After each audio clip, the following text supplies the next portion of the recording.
برکات کا کوئی ذریعہ نہیں ہے، کیونکہ اللہ سے لینے کے دو راستے ہیں، ایک سوال سے بچنا اور دوسرا خرچ کرنا۔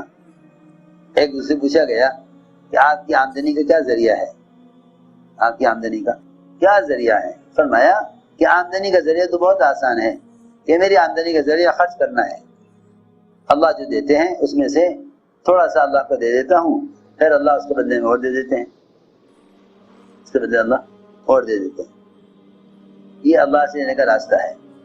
صحابی نکلے گھر سے، فقر سے تنگ آ کے، بیوی کو خیال ہوا ایسا نہ ہو باہر نکل کے سوال کر دیں۔ بیوی نے ان کے نکلتے ہی گھر سے چکی جانی شروع کر دی تاکہ محلے والوں کو آواز پہنچے کہ بھئی ان کے آٹا پس رہا ہے، اور تنور میں آگ جلا دی تاکہ دھواں دیکھیں تو لوگ سمجھے کہ روٹی پک رہی ہے، کھانا پک رہا ہے۔ صحابی نے دیکھا گھر سے دھواں اٹھ رہا، کیا بات پیش آ گئی؟ پکانے سے کچھ ہے نہیں۔ قریب آئے تو چکی کی آواز، یہ کیا ہوگا؟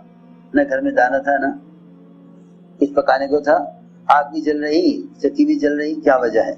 اندر آئے پوچھا، بیوی نے کہا کہ آپ کے نکلتے ہی میں نے تو فقر کو چھپانے کے لیے چکی کو حرکت دے دی تھی، چکی خود ہی چل رہی ہے۔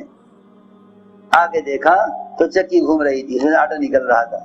جب ضرورت کے بقدر آٹا ہو گیا اور کافی نکل گیا تو انہوں نے چکی کے پارٹ کو اٹھا دیا اس خیال سے کہ اتنے زیادہ آٹے کا کیا کریں گے۔ رسول اکرم صلی اللہ علیہ وسلم سے عرض کیا، آپ نے فرمایا اگر چکی کو چلنے دیتے تو یہ چکی اسی طرح چلتی رہتی ہمیشہ کے لیے، اور اس سے آٹا ہمیشہ نکلتا رہتا۔ تم نے پارٹ اٹھا کر یہ سلسلہ نعمت کا ختم کر دیا۔ تنور کو دیکھا تو وہ بکرے کی چاپوں سے بھرا ہوا تھا۔ میں عرض کر رہا تھا کہ سوال کا چھپانا اللہ سے لینے کا سب سے آسان راستہ ہے۔ ایک صحابی نے عرض کیا نا کہ یا رسول اللہ میں سب سے بڑا مالدار بننا چاہتا ہوں۔ فرمایا کہ لوگوں کے مال سے مستغنی ہو جاؤ، اللہ تمہیں غنی کر دیں گے۔ عرض کیا میں سب سے بڑا عالم بننا چاہتا ہوں۔ فرمایا تقوی اختیار کرو، سب سے بڑا عالم ہو جاؤ گے۔ اتق اللہ تکن عالم الناس، تقوی اختیار کرو، سب سے بڑا عالم ہو جاؤ گے۔ تو میں نے عرض کیا کہ تقوی پر اللہ کی طرف سے یہ وعدے ہیں کہ جو آدمی تقوی اختیار کرتا ہے ہم اس کے لیے نکلنے کا راستہ بناتے ہیں۔ تیسرا وعدہ ہے تقوی اختیار کرتا ہے ہم اس کے کام میں آسانی پیدا کرتے ہیں۔ من یتق اللہ یجعل لہ من امرہ یسرا۔ داؤد علیہ السلام بادشاہ تھے اور نبی تھے، اور بادشاہ کے خزانے اپنے ہی پبلک کے خزانے میں سے اپنا خرچ نکالتے تھے۔ بھائی بادشاہ کا ملک، بادشاہ کا مال 2000 اپنی ضرورت کے لیے بیت المال سے لیتے تھے۔ اللہ کو یہ بات پسند نہیں تھی، کیونکہ بادشاہت یہ تو ملک کی خدمت ہے، بادشاہت پبلک کی خدمت ہے، حکومت کرنا پبلک کی خدمت کرنا ہے۔ اب تو دنیا میں جتنے بھی کام ہیں لوگ یہی سمجھتے ہیں بھائی پیسے دو گے تو ہم تمہارا کام کر لیں گے، چاہے کام دین کا ہو یا دنیا کا ہو، کوئی پیسے لیے بغیر کام کرنے کو تیار نہیں ہے۔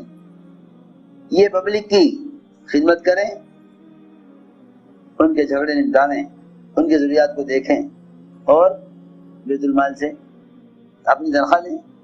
اللہ کو یہ بات پسند نہیں کہ اگر خدمت آخرت کے لیے کر رہے تو ذاتی خرچ بیت المال سے کیوں لے رہے، خود کیوں نہیں کماتے۔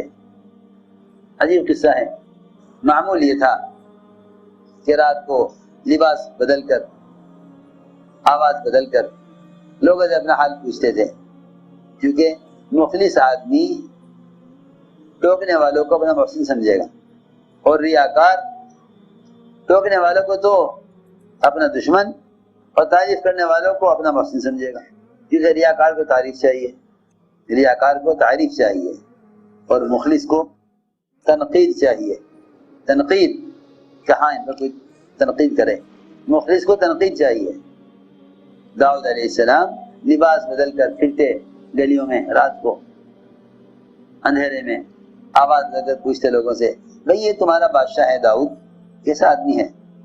لوگ کہتے بڑا اچھا آدمی ہے، بڑا عبادت گزار ہے، مسلسل روزے رکھنے والے ہیں۔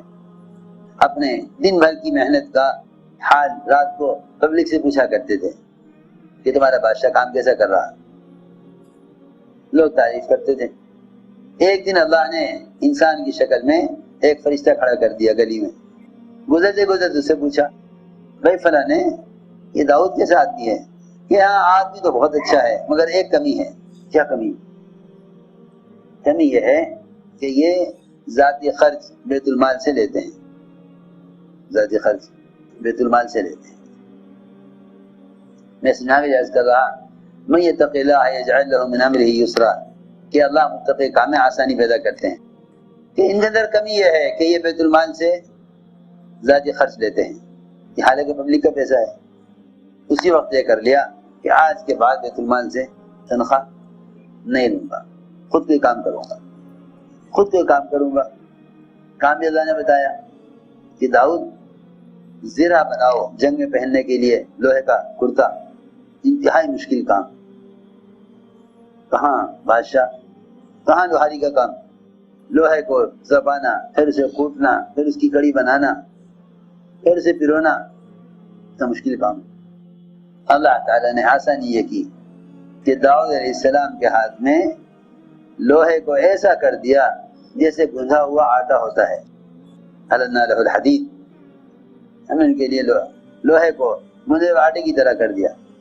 ایک چٹکی لیتے آٹے کی، اس سے کڑی تیار کرتے، اسے پروتے تو جب وہ بیٹھ جاتی اپنی جگہ تو سخت ہو جاتی۔ روزانہ ایک زرہ تیار کر لیا کرتے تھے، اور یہ زرہ 6000 میں بیچتے تھے۔ کتنے؟ پہلے 2000 لیتے تھے، اب اللہ نے 6000 دیے۔ یہ میں عرض کر رہا تھا کہ جو تقوی اختیار کرتا ہے اللہ اس کے لیے اسے کام میں آسانی پیدا کر دیتے۔ من یتق اللہ یجعل لہ من امرہ یسرا۔ ایک وعدہ یہ ہے جو اپنے لائن کو حرام سے حلال کی طرف پھیر لیتے ہیں اللہ تعالیٰ ان کی پچھلی معاف کر دیتے ہیں، اور آگے فرمایا وَيُعْظِمْ لَهُ أَجْرًا، اور اس کے اجر کو بڑھا دیتے ہیں۔ یہ 5 باتیں ہیں تقوی پر، 5 باتیں ہیں تقوی پر۔ اس لیے میرے دوستو عزیزوں، اپنے اللہ کے درمیان کے معاملے کو درست کر لو، اللہ تمہارے مخلوق کے درمیان کے معاملات کو درست کر دیں۔ جتنے بھی فتنے اور حالات پیش آتے ہیں مسلمانوں کے آپس میں، اس کی بڑی وجہ اللہ کے اپنے درمیان کے تعلقات کو خراب کرنا ہوتا ہے۔ اسی لیے فرمایا کہ جو اپنے اللہ کے درمیان کے معاملات کو درست کر لے اللہ اس کے مخلوق کے درمیان کے معاملات کو درست فرما دیتے ہیں۔ اس لیے دل سے اس بات کا عزم کرو کہ انشاءاللہ ہمیں اپنے اندر صفات ایمانیہ پیدا کرنی ہے، اور اللہ کیوں نہیں دے گا؟ اللہ کا وعدہ ہے، اللہ کا وعدہ ہے من یرید العلم والایمان یؤتہ اللہ، جو علم اور ایمان چاہتا ہے اللہ اس کو دیتے ہیں۔ اس لیے ایمان کو مانگا گیا ہے مسنون دعاؤں میں، اللہم انی اسألک ایمان یباشر قلبی، اے اللہ ایسا ایمان عطا فرما دے جو میرے دل میں رچ بس جائے، دل میں رچ بس جائے، ایسا ایمان چاہیے، ایمان یباشر قلبی۔